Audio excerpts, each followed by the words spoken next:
Welcome to the Aging Well podcast, where we explore the science, stories, and strategies that help us live longer, healthier, and more purposeful lives. I'm your host, Dr. Jeff Armstrong. My guest is a leading voice in nutritional science and longevity, Renee Fitton. Renee is a longevity dietitian and the director of education at L-Nutra, the company behind the Prolonged Fasting Mimicking Diet. With a strong background in clinical nutrition and a passion for translating research into accessible strategies, Renee specializes in helping people, especially women over 40, optimize their health without making drastic lifestyle changes. In this conversation, we'll explore how fasting mimicking diets offer powerful support during midlife, including their role in weight management, hormonal balance, and cellular health. Renee breaks down the science, clears up common misconceptions, and shares realistic ways to integrate the benefits of fasting into everyday life and help us to age well.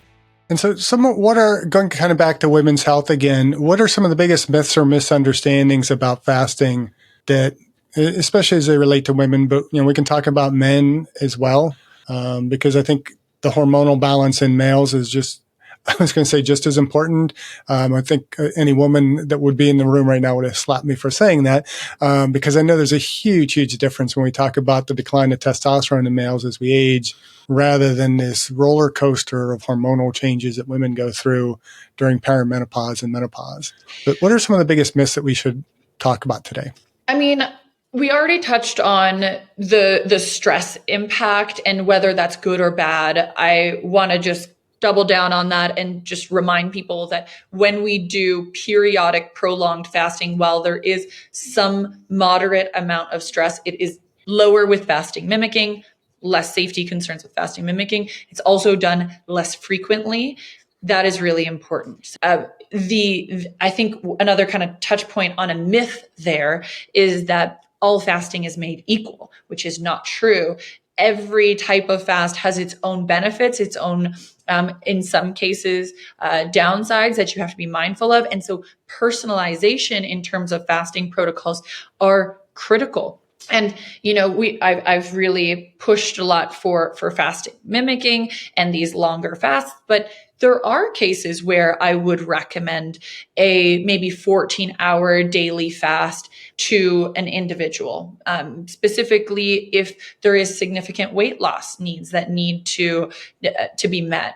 And there we might do that for a short period of time. It's not going to be a forever nutrition protocol, but that's another piece, is that there is a high need for personalization.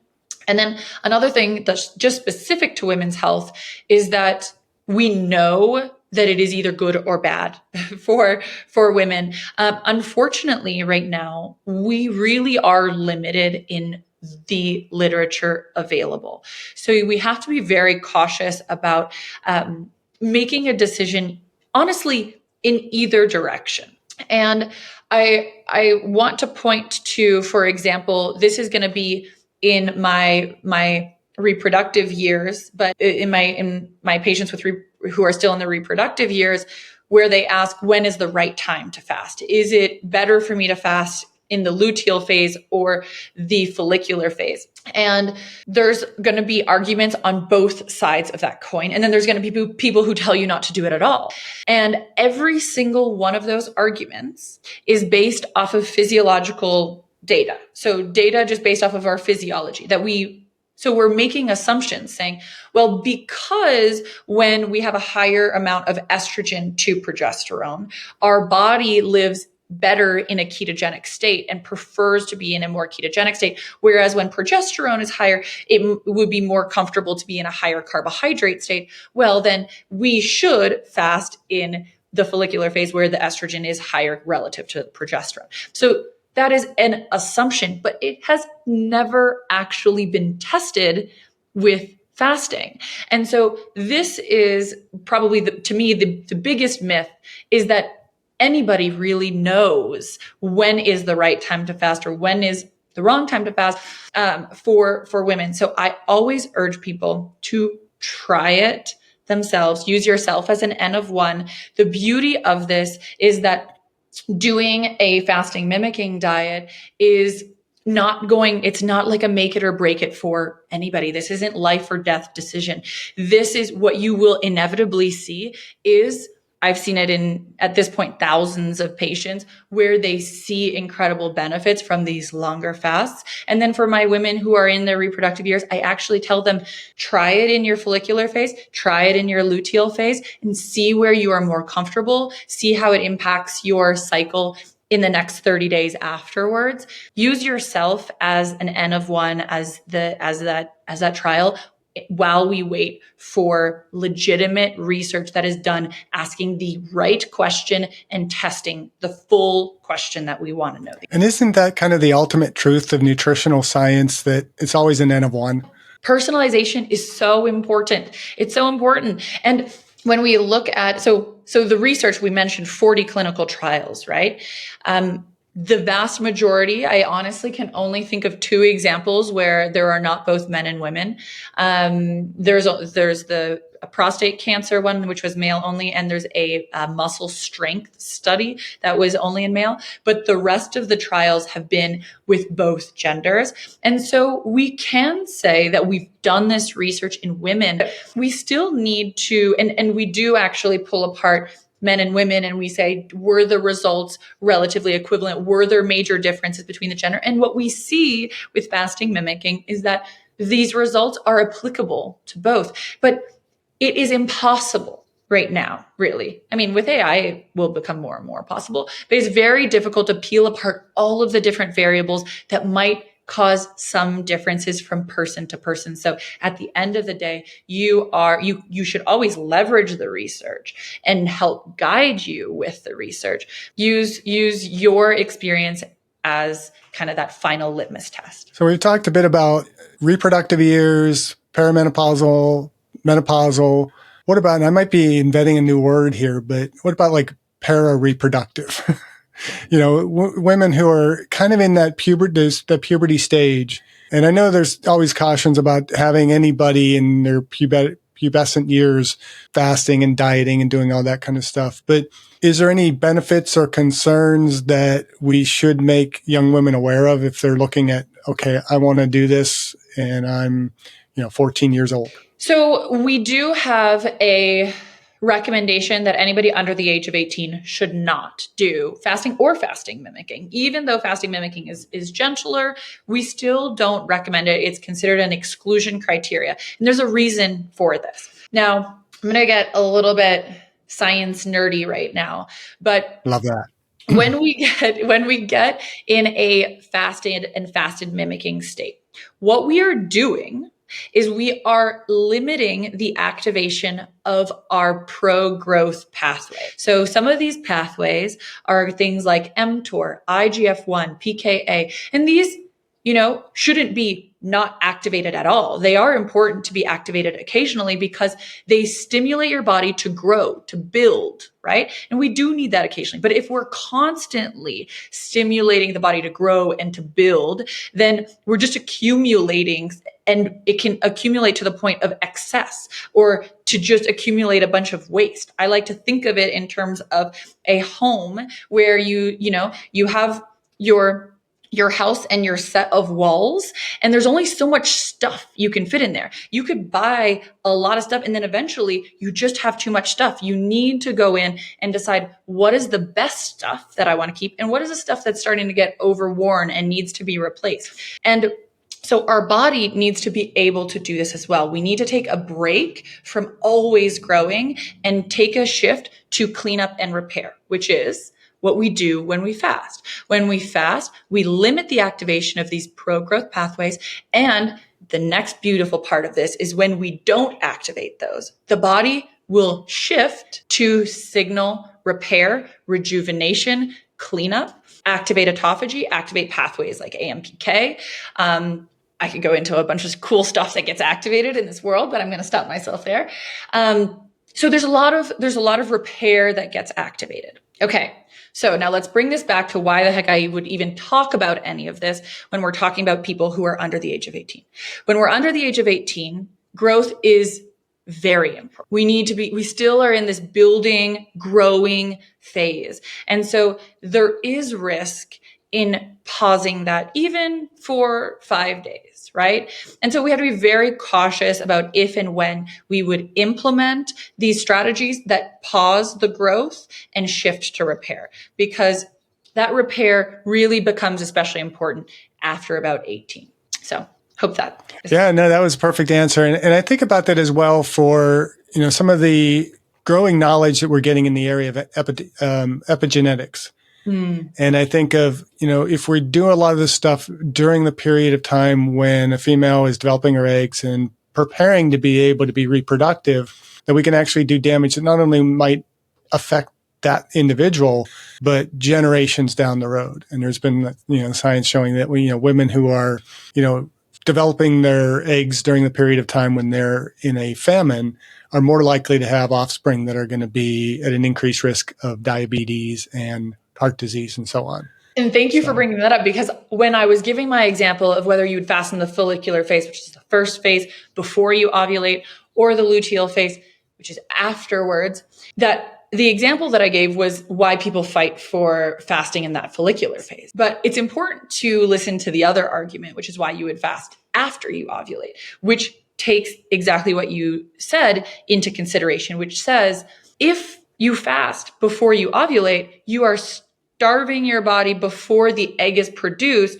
which is hypothetically a really important time where we should be giving nutrition before the egg is created or as it's being created, getting ready to be released, as opposed to a hypothetically safer time to fast, which is after it's already been released. And now you kind of have this little pause or break as you get ready for the next round. So, usually where I hear that argument more from is from OBGYN and practitioners like that prefer to fast after you ovulate. Interesting. That's very interesting arguments. So yeah.